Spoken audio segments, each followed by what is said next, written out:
Boa noite. Nosso objetivo é antecipar o conteúdo da aula que nós veremos agora nesta quinta-feira. Vai ser a primeira aula do curso ESD, Estudo Sistematizado do Espiritismo. Nós vamos utilizar o tomo 1 do trabalho feito pela Federação Espírita Brasileira, que tem o interesse absolutamente lícito, corretíssimo de uniformizar o estudo do Espiritismo. Até poucos anos atrás, cada centro armava o seu próprio esquema. Assim, alguém estudava alguns meses num centro, mudava de centro, chegava lá, o estudo era diferente. Então a pessoa não conseguia mais acompanhar aquele conteúdo que ela estava vendo e, na maior parte das situações, a administração da casa exigia que ela começasse de novo. Assim, se a pessoa tivesse que mudar quase no final do curso, teria que reiniciar tudo de novo no próximo lugar para onde ela se mudava, e isso aconteceu muitas vezes. A Federação Espírita Brasileira, então, uniformizou, isso foi lá na década de 80, o estudo. Alguns recalcitrantes, eu diria, desnecessariamente resistiram à sugestão da Federação Espírita Brasileira, fugindo daquela padronização necessária. Afinal de contas, ninguém vai virar doutor em Espiritismo por fazer o ESD. O ESD é o conhecimento mínimo, mas é o mínimo que alguém pode ter. Ainda assim, se a pessoa for esforçada. Porque se ela for meio relapsa, deixar para ver o assunto só no dia da aula, ela vai aproveitar muito pouco. Ainda vai reclamar ainda que não aprendeu no curso. Mas o curso é apenas orientativo. Nós vemos aqui na introdução dessa obra, que é nesse programa fundamental, tomo 1, que a administração da FEB faz um comentário que eu achei muito importante. Eu vou ler. Apresentação. A campanha do estudo sistematizado da doutrina espírita ESD foi lançada em Brasília, Distrito Federal, na reunião anual do Conselho Federativo Nacional de novembro de 1983.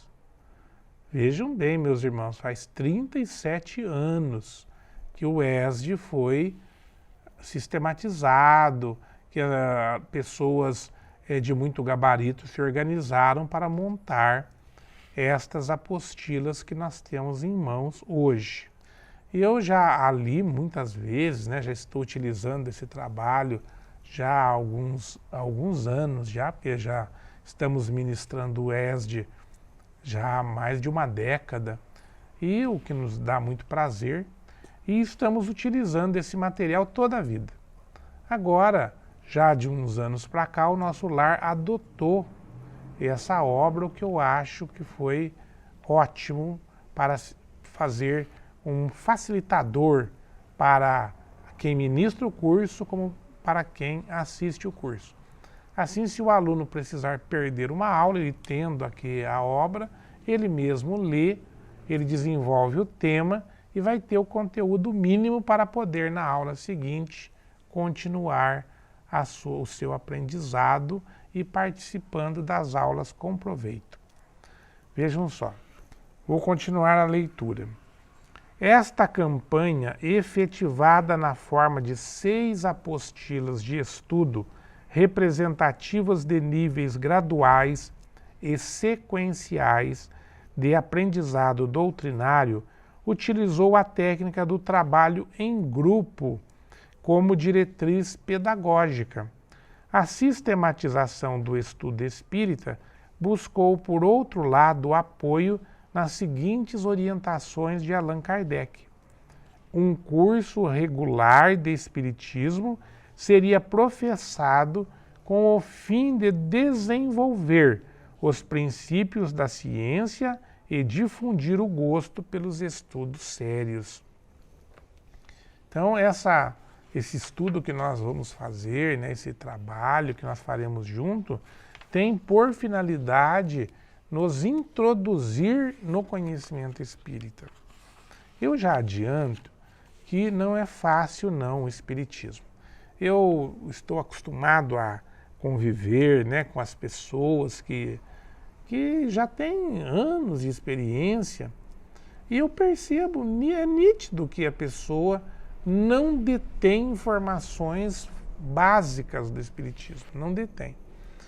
Um exemplo, se você aprendeu o espiritismo, a primeira coisa que a pessoa vai fazer é colocar em prática a caridade.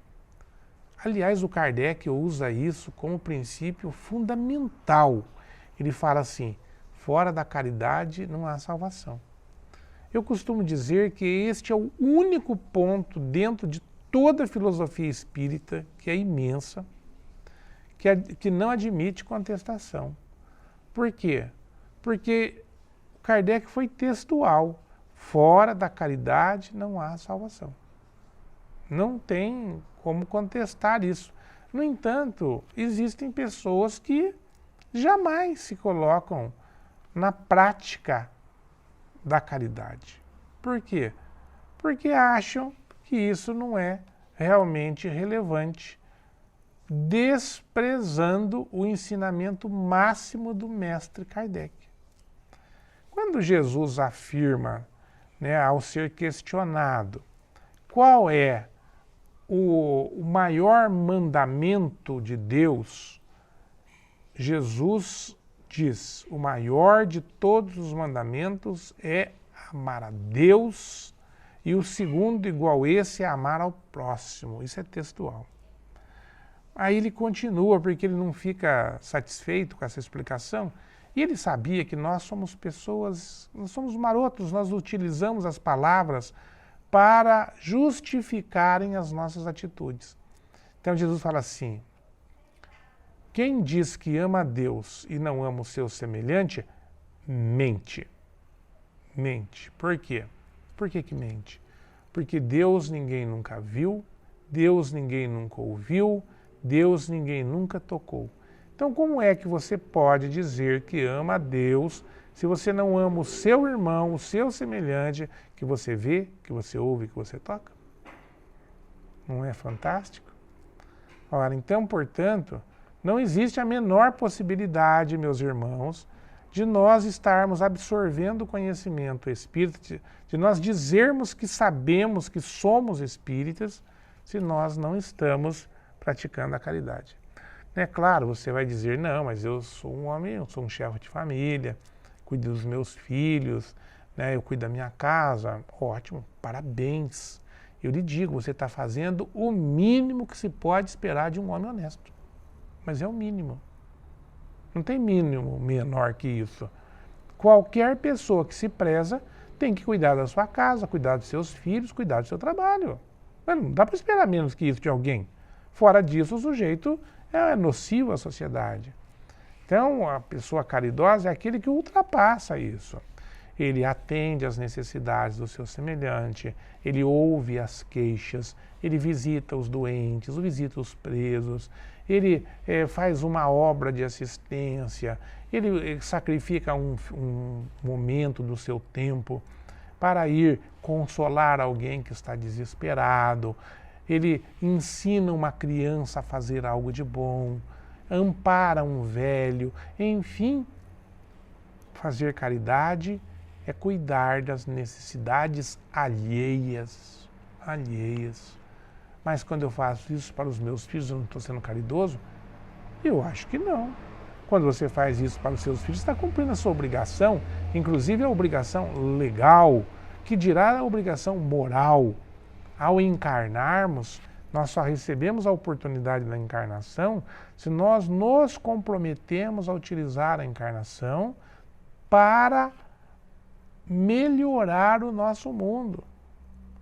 Então, no projeto reencarnatório, muitos de nós assumiram o compromisso de trazer filhos. E esses filhos terão que ser cuidados, está no livro dos Espíritos. Será responsabilizado o pai e a mãe que não zelar pela educação do seu filho. Ora, isso não é caridade? Não, aos meus olhos, pelo menos. Isso é dever moral, dever legal. O Código Civil te obriga a cuidar dos seus pais, dos seus filhos. Então, quando nós estamos cuidando da nossa casa, estamos fazendo o nosso dever. Quando cuidamos da casa do nosso semelhante, especialmente daquele mais necessitado, nós estamos sendo caridosos. Estamos honrando o aprendizado espírita, não é? Então, portanto, nós vamos aprender Espiritismo e mais o conhecimento básico nós já sabemos. Nós precisamos, nós devemos, teremos que ser caridosos para alcançarmos a salvação.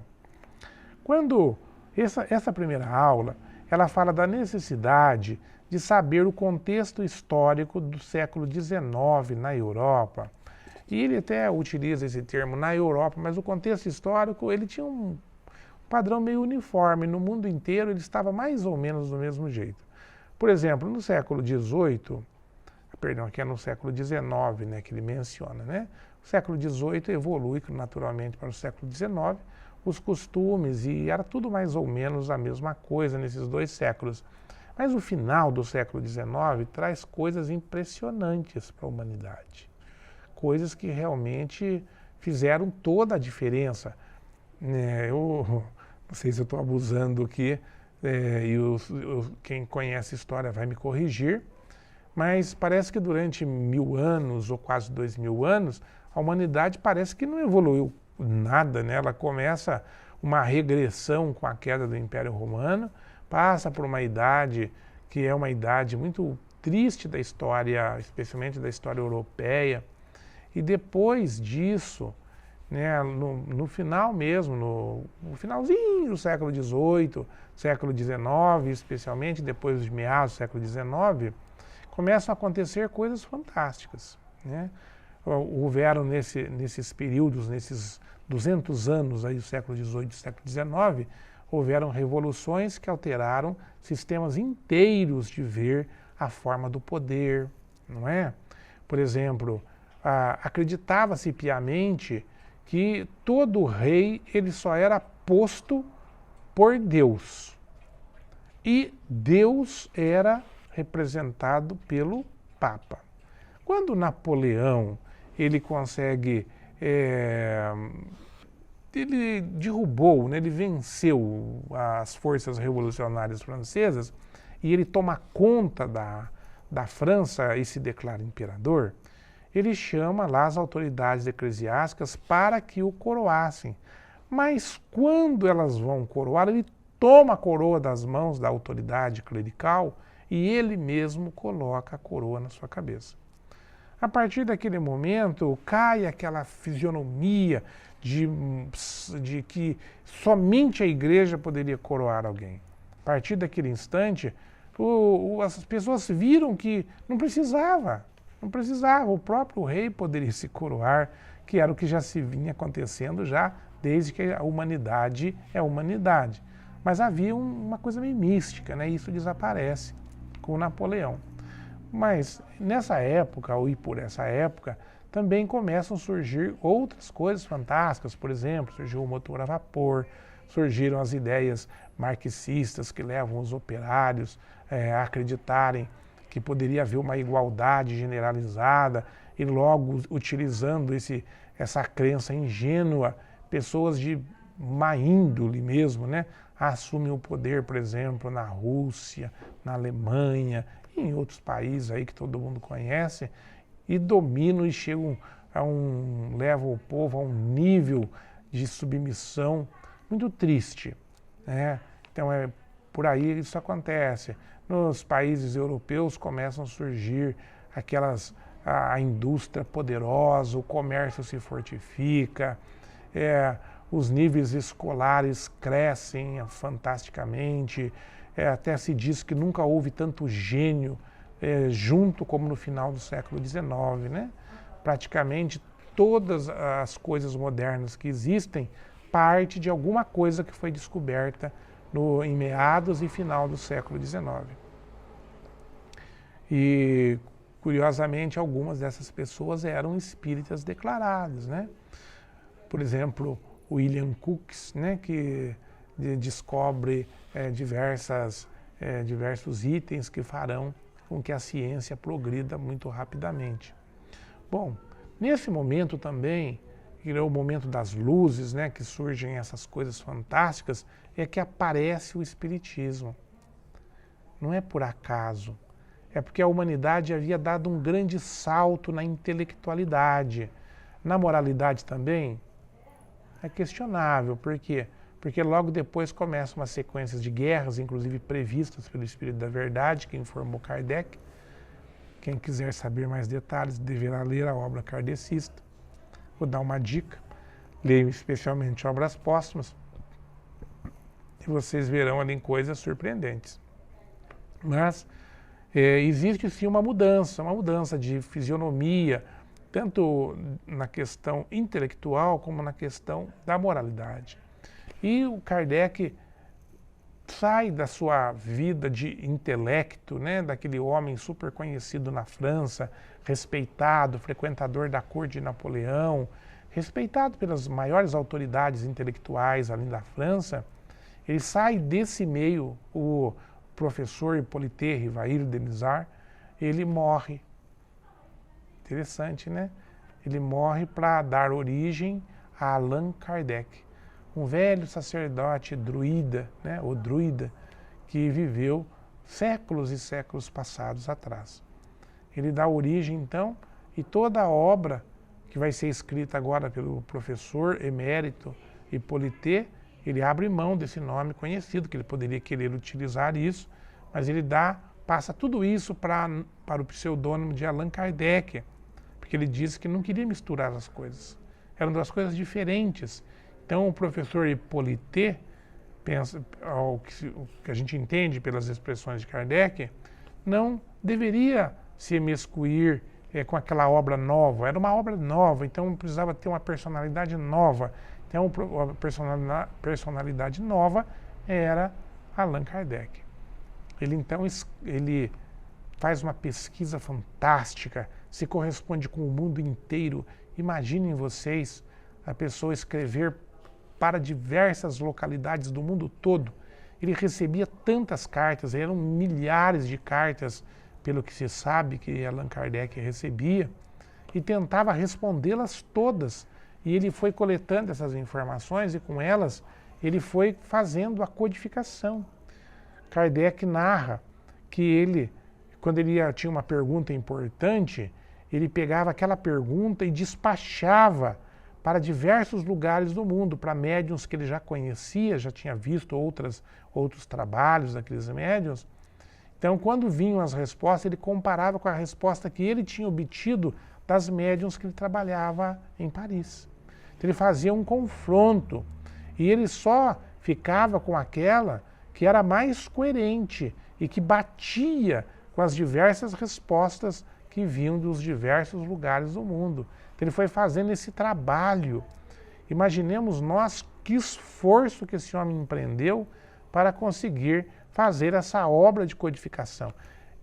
E eu fico sempre impressionado com o Livro dos Espíritos. Por que ele me impressiona tanto? Porque ele faz esse livro em 2 anos, praticamente. Um ano ele conhece o Espiritismo, começa a pesquisa, mais 1 ano de trabalho. Em 1857, dia 18 de abril, ele já publica a primeira edição do Livro dos Espíritos.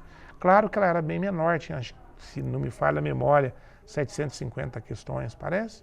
Depois ele publica uma segunda edição já com as 1019 questões. Mas tudo isso ele fez num tempo recorde. E eu sou advogado há 40 anos praticamente. No ano de 81 me formei e já em 82 já tinha condição de exercer a advocacia. E há muitos anos eu vivo exclusivamente da advocacia. Eu fiz inúmeras audiências, não tenho noção de quantas, e eu sei quanto que é difícil. A dificuldade de você formular uma pergunta, ela é extrema, porque a sua pergunta determina a resposta. E o Kardec foi tão brilhante na elaboração de perguntas que as respostas têm uma coerência extraordinária. E não é só isso, o Kardec consegue questionar todos os assuntos de interesse. Meu Deus, se você falar assim, mas a eutanásia está prevista no Livro dos Espíritos? Está prevista. Alimentos transgênicos, a transgenia, né, está prevista lá. E você, não sei que assunto que se você perguntar, não está previsto no Livro dos Espíritos.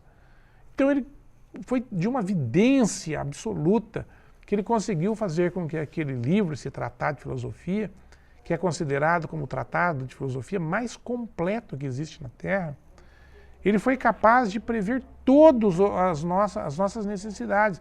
Ele fala em 1857, por exemplo, que o vazio não existe. Quando se tinha certeza absoluta que o vácuo era um vazio absoluto. E hoje está aí a física provando que não existe vácuo real.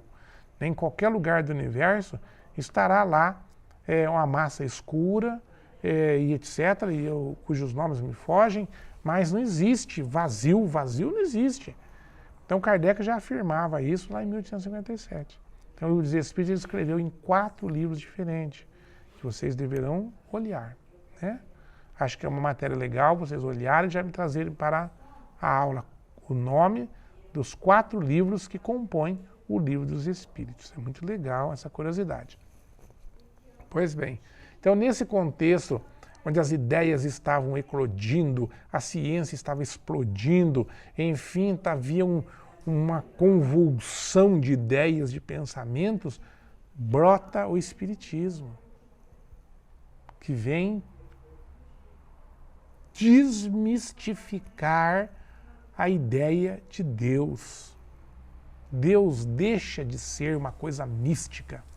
Deus passa a ser uma criatura palpável. Nós passamos a ter uma ideia racional de Deus. Kardec vem prova que o Espírito continua vivo. Kardec, ele traz elementos tão contundentes sobre a reencarnação que torna impossível não acreditar nela. E cientistas de renome acabam mais tarde fazendo inúmeras pesquisas e descobrem e provam que a reencarnação existe. Então, por isso, o que nós devemos aprender? Qual que é o grande objetivo dessa primeira aula? É nós entendermos o momento histórico no qual surgiu o Espiritismo e, por conta disto, a sua importância. Então, conto com vocês na primeira aula.